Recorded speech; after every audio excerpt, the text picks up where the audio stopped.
guys, sabi niya mayroon daw na isang isda na maganda at medyo malaki. Titingnan natin kung makukuha niya. Ayan guys, dalawa na ang kanyang pinana. Nagpapakitang gilas na siya.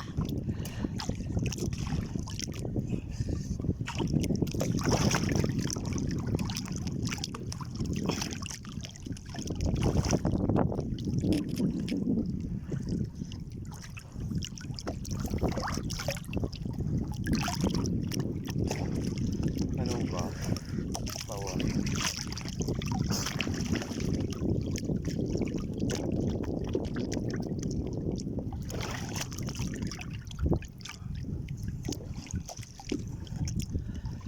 Nakuha mo ba pala umit?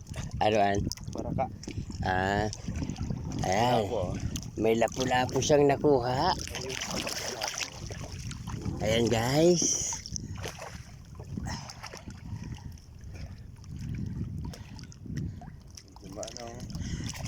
Ayan.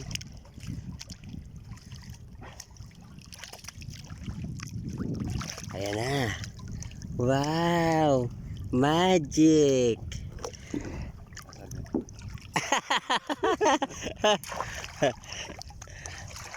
At yan guys, sasabawan namin yan mamaya.